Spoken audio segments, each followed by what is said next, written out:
31st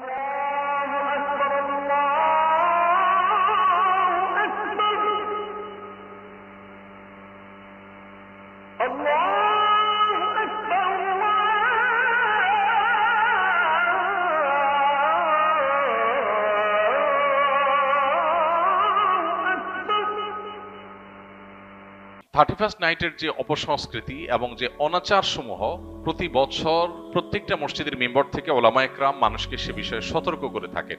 আমাদের দায়িত্বের অনেকগুলো জায়গা আছে। সবকিছুর আগে আমাদের যে করণীয় সেটি হলো আমাদের নিজেদের আগে অনুধাবন করতে হবে, গভীরভাবে উপলব্ধি করতে হবে যে 31st নাইটের এই কালচারের ক্ষতিকর দিকগুলো কি।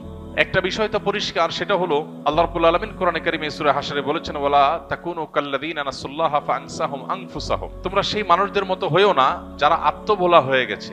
নিজের গন্তব্য, নিজের পরিণতি, পরিণাম, নিজের আত্মপরিচয় এগুলো যারা ভুলে গেছে, যারা উন্মাদনায় গা ভাসিয়ে দিয়েছে, যারা ভোগবাদে ডুবে গেছে, ডুবে গিয়ে তারা নিজেদের আল্লাহকে ভুলে বসে আছে। তো এই মানুষগুলোর মতো তোমরা হয়েও না। যারা আল্লাহকে ভুলে বসে থাকে, গাফেল হয়ে যায়, সে মানুষগুলো তাদেরকে আল্লাহ তাআলা আত্মভোলা করে দেয়। নিজের ভালো মন্দ সে বুঝে না, নিজের ধ্বংস নিজে ডেকে আনে। এই সমস্ত অপসংস্কৃতির মধ্যে যারা হাবুডুবু খাচ্ছে, সেই তারুণ্যকে বিশেষ করে বলতে চাই, তারা আল্লাহকে ভুলে গেছেন। আল্লাহর স্মরণ যদি কারোর থাকে, আল্লাহর প্রতি বিশ্বাস যদি কারোর থাকে, আল্লাহর চিন্তা যদি কারোর মধ্যে জাগরুক থাকে, তাহলে সে কখনো আত্মভোলা হয় না। তার ভালো মন্দ সে বুঝে। মানুষ নিজের ধ্বংস নিজে ডেকে আনে তখনই যখন সে আল্লাহকে ভুলে যায়। আল্লাহ বলেছেন, সে আল্লাহ ভোলা মানুষের মতো হয়েও না যারা আল্লাহ ভোলা হওয়ার কারণে আল্লাহ তাদেরকে নিজেদের ব্যাপারে আত্মভোলা করে দেয়। যে সমস্ত তরুণরা এই সমস্ত উন্মাদনায় লিপ্ত, তারা নিজেরাও জানে না তারা কিভাবে নিজেদের ধ্বংস ডেকে আনছে, নিজেদেরকে ক্ষতির মধ্যে ফেলছে, তাদের মাধ্যমে অন্য অনেককে ক্ষতিগ্রস্ত করছে। এই চিন্তাটুকু পর্যন্ত তাদের নাই, আত্মভোলা হয়ে গেছে। হিতাহিত জ্ঞান তাদের মধ্য থেকে দূর হয়ে গেছে, কারণ তারা আল্লাহকে ভুলেছিল। তো এই বিষয়টি আমাদের অন্তরে গেঁথে যাওয়া উচিত যে আমরা আল্লাহকে যদি সবসময় স্মরণে রাখি, তাহলে কোনো মানুষ, কোনো পাখি, কোনো অসুস্থ মানুষ, কোনো ঘুমন্ত মানুষ আমার দ্বারা কষ্ট পেতে পারে না। দ্বিতীয়ত, 31st নাইটের এই কালচার এটি এসেছে মূলত অগ্নিপূজকদের থেকে। অগ্নিপূজক বা প্রকৃতি পূজারী যারা ছিল, সেই পেগানদের মধ্যে একটা ধারণা ছিল বছরের প্রথম দিনের প্রথম মুহূর্তকে আনন্দ, উৎসব, হই হুল্লোড়, ভালো মন্দ খেয়ে কাটালে সারা বছর ভালো থাকা যায়। এই বিশ্বাসটা কি কোনো বৈজ্ঞানিক বিশ্বাস, বিজ্ঞান ভিত্তিক বিশ্বাস? এটা নিছকই কুসংস্কারাচ্ছন্ন বিশ্বাস। বছরের প্রথম দিন, প্রথম ক্ষণ ভালো খেলে, যদি ভালো কিছু ভোগ উপভোগের মধ্যে থাকলে যদি সারা বছর ভালো থাকা যায়, তাহলে প্রতিদিন সকালবেলা মানুষ ভালো খাইলে সারাদিন ভালো থাকবে। ব্যাপারটা কি সেরকম ঘটে?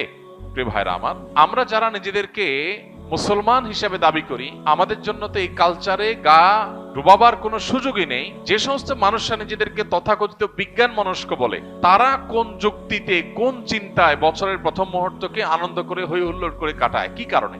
কোন যৌক্তিক কারণ ছাড়া কেউ যদি হাসে, যৌক্তিক কোনো কারণ ছাড়া যদি কেউ কাঁদে, তাহলে তাকে আমরা বলি পাগল বা অসুস্থ, বিকৃত মস্তিষ্ক। হঠাৎ করে বছরের 365 রাতের মধ্যে একটি রাতে এসে 12টা 1 মিনিট আপনি আনন্দ করছেন, হই হুল্লোড় করছেন, আতশবাজি করছেন, পটকা ফুটাচ্ছেন, 12টা 1 মিনিট হওয়ার সাথে সাথে লাফালাফি শুরু করছেন। কারণটা কি? কি এমন হয়েছে যে আপনি লাফালাফি করছেন? অথচ তেমন কিছু হয়নি। হ্যাঁ, একটা নতুন বছর শুরু হয়েছে। এই বছরটা খ্রিস্টীয় বর্ষ, খ্রিস্টানদের ধর্ম সংশ্লিষ্ট একটা বছর শুরু হয়েছে। তো তাতে আপনার এত খুশি হওয়ার কি আছে? যদি বলেন যে নতুন বছর হলে আনন্দ উল্লাস করতে হয়, তো নতুন বছর তো আরো আছে, এটাতেই কেন শুধু আনন্দ উল্লাস করেন? তাছাড়া যার আগমন আপনার আনন্দের কারণ হয়, তার বিদায় তো বেদনার কারণ হওয়ার কথা। যে মুহূর্তকে ওয়েলকাম করে আপনি আনন্দিত হচ্ছেন, উল্লাস করছেন, সেটি নতুন একটি বছরের একটি মুহূর্ত। সেটা যদি আপনার আনন্দের কারণ হয়, তাহলে তার এক মুহূর্ত আগেই তো আরেকটি বছরের বিদায় ঘটেছে, তখন তো আপনি কাঁদেননি। যে আসলে আপনি খুশি হয়ে যাচ্ছেন, তার বিদায় তো আপনার ব্যথিত হওয়ার কথা, কিন্তু সেটা তো হচ্ছেন না। তাহলে বোঝা গেল এটা একটা অযৌক্তিক উৎসব, যে উৎসবের পেছনে কোনো লজিক্যাল গ্রাউন্ড নাই, কোনো যৌক্তিকতা নাই, হাসির কোনো কারণ নাই। এই উন্মাদনা, এটা কুসংস্কারাচ্ছন্ন বিশ্বাস থেকে আসছে। এই চিন্তা, এই ভাবনা আমাদের নিজেদেরকে আগে ভালো করে রপ্ত করতে হবে, এরপর আমাদের তরুণদেরকে বোঝাতে হবে। এরপরে যে বিষয়টি আমাদের লক্ষ্য করা দরকার, সেটি হলো আমরা প্রতি বছর দেখি এই আতশবাজির ফলে আমাদের সমাজে মানুষের জীবনের নিরাপত্তা এটা হুমকিতে পড়ে, স্বাস্থ্য ঝুঁকি তৈরি হয়, পরিবেশ বিপর্যস্ত হয়, তরুণদের মধ্যে ভোগবাদের উন্মাদনা তৈরি হয়, নীতি নৈতিকতা, আখলাক এটার অবক্ষয় ঘটে। এই সবগুলো বিষয় এই একটি অপসংস্কৃতির মধ্যে আছে। অন্য কোনো অপসংস্কৃতির একটার মধ্যে এত খারাপ দিক নাই। গত কয়েক বছর আগে প্লাস্টিকের কারখানায় আতশবাজির আগুন লাগার কারণে একজন নারী উদ্যোক্তা নিঃস্ব হয়েছেন, সব গণমাধ্যমে সংবাদ হয়েছে, কিন্তু আতশবাজি থামেনি। একটি শিশু মায়ের কোলে আতশবাজির বিকট আওয়াজে হার্ট অ্যাটাকে মৃত্যুবরণ করে তিনি তার ঘটনাটি আদালত পর্যন্ত গিয়েছে, কিন্তু আতশবাজির এই উন্মাদনা এখনো থামেনি। এরকম না জানা বহু ঘটনা ঘটছে। প্রতি বছর আমরা দেখতে পাই বিভিন্ন ভিডিও ফুটেজে যে বিভিন্ন জায়গায় অসংখ্য পাখি মরে পড়ে আছে। কারণ আতশবাজির যে ধোঁয়া, এই ধোঁয়া এতটা বিষাক্ত যে এ বিষয়ে বিশেষজ্ঞগণ বলেন যে পার্টিকুলেট ম্যাটারের পরিমাণ আকাশে সাধারণত যা থাকে তার চেয়ে কয়েক গুণ বেড়ে যায় আতশবাজির আগুনের ফলে। এর কারণে বৃদ্ধ, শিশু, শ্বাসকষ্টে ভোগা রোগীরা যারা আছেন, এটা তাদের জন্য অনেকটা নীরব ঘাতকের মতো ভূমিকা আসে এবং তাদের জীবনকে ধ্বংসের দিকে নিয়ে যায়। ঠিক একইভাবে এই বিকট আওয়াজের কারণে মানুষের কানের যে সহ্য ক্ষমতা আছে সেটার চাইতে বেশ খানিকটা বেশি আওয়াজ তৈরি হওয়ার কারণে এর ফলে মানুষের হার্ট অ্যাটাকের সম্ভাবনা তৈরি হয়। অসুস্থ মানুষদের আরো অসুস্থ হওয়ার, মৃত্যুর মুখে ঢলে পড়ার আশঙ্কা তৈরি হয়। পশু পাখি, বিশেষ করে ছোট ছোট পাখিগুলো যেগুলো আছে, সেগুলো মৃত্যুর কারণ হয় হার্ট অ্যাটাকের কারণে। অতএব এ ধরনের একটা স্বাস্থ্য ঝুঁকি আছে।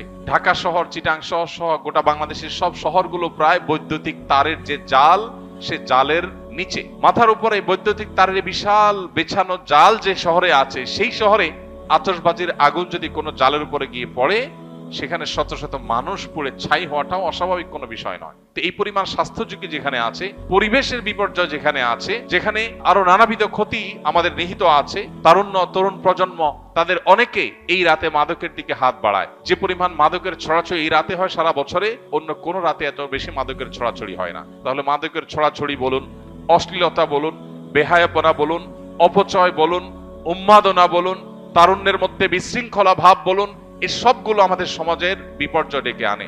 এই একটা অনাচারের পেছনে এতগুলো বিপর্যয় যখন আছে, সামাজিকভাবে আমাদের কর্তব্য হলো এগুলোর বিরুদ্ধে প্রতিরোধ গড়ে তোলা। আমি আইন হাতে তুলে নিতে কাউকে বলছি না। আমি বলছি যে আইন শৃঙ্খলা রক্ষাকারী বাহিনী প্রতি বছর নিষেধাজ্ঞা আরোপ করে, কোনো প্রকার পটকা যেন না ফুটানো হয়, আতশবাজি যেন না করা হয়, কিন্তু কে শুনে কার কথা?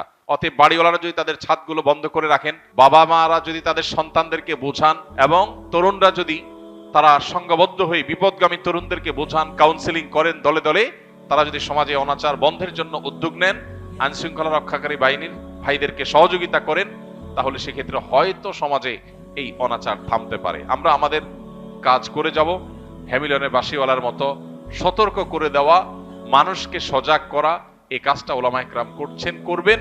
যদি মানুষ না শুনে, আমাদের জাতিকে যদি আমরা না শুনতে পারি, সেটা হবে আমাদের দুর্ভাগ্যজনক অধ্যায়। আল্লাহ তাআলা আমাদের তারুণ্যকে এই পশ্চিমা অপসংস্কৃতির ছোবল থেকে রক্ষা করুন। এই অযৌক্তিক উন্মাদনা থেকে আমাদের তরুণদেরকে আল্লাহ তাআলা হেফাজত করুন। এমনিতে আমাদের তরুণদের মধ্যে ভোগবাদ, উচ্ছৃঙ্খলা, উন্মাদনা, হেয়ালিপনা এগুলো এতটা চরমে পৌঁছেছে যে নীতি, আদর্শ, জীবনের লক্ষ্য, এই সব কিছু থেকে তরুণের বড় একটা অংশ ছিটকে পড়ে গেছে। তো এইরকম পরিস্থিতিতে প্রতি বছর এই 31st নাইটের উন্মাদনা আমাদের তারুণ্যকে আরো জাহান্নামমুখী করে দেয়, তাদের জীবনকে আরো ধ্বংসের দিকে নিয়ে যায়। এই অপসংস্কৃতি আমাদের দেশে রাষ্ট্রীয়ভাবে নিষিদ্ধ ঘোষণা করা উচিত, এবং এটি যেন সমাজে কোনোভাবে স্থান না পায়। এটা আমাদের কালচার না।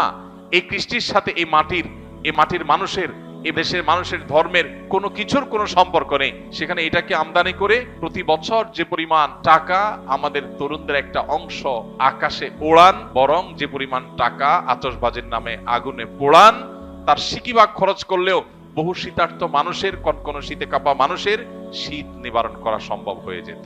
দুর্ভাগ্য আমাদের যে আমরা আনন্দ করবার জন্য আকাশে টাকা পোড়াচ্ছি, এবং সেটার পেছনে যৌক্তিক কোনো গ্রাউন্ড নেই। কেন পোড়াচ্ছি, কেন হাসি করছি, কেন আমি উৎসব করছি, কেন হই হুল্লোড় করছি, সেটা আমি জানি না। গভীর রাতে যখন বহু মানুষ শুয়ে আছে, বিকট আওয়াজে গোটা শহরকে প্রকম্পিত করা, আর যা হোক, কোনো কমন সেন্স থাকা, ন্যূনতম দায়িত্বশীলতা, দায়িত্ববোধ থাকা কোনো যুবকের কাজ হতে পারে না। আল্লাহ তাআলা আমাদের তারুণ্যকে বোঝার তৌফিক দান করুন। একজন মুসলমান যুবকের আনন্দিত হওয়ার বহু কারণ আছে। আপনি 31st নাইটের এই উন্মাদনার জন্য যে টাকা ব্যয় করে আনন্দিত হচ্ছেন, আমি জানি আপনি কিছু আনন্দ হয়তো পাচ্ছেন, কিন্তু আপনার এই বাজেট, এই সময়, এই শ্রম ব্যয় করে কিছু বন্ধুরা মিলে যদি পথের ধারে শুয়ে থাকা শীতার্ত মানুষদের কিছু গরম খাবার, গরম কাপড়, পোশাক যদি তাদেরকে উপহার দেন, তাহলে আপনার মধ্যে ওই আতশবাজির চাইতে অনেক বেশি আনন্দ বয়ে যাবে, আপনি অনেক বেশি মানসিক সুখ পাবেন। আল্লাহ আমাদেরকে বোঝার তৌফিক দান করুন। এই অপসংস্কৃতির ছোবল থেকে আমাদের সমাজকে আল্লাহ তাআলা রক্ষা করুন।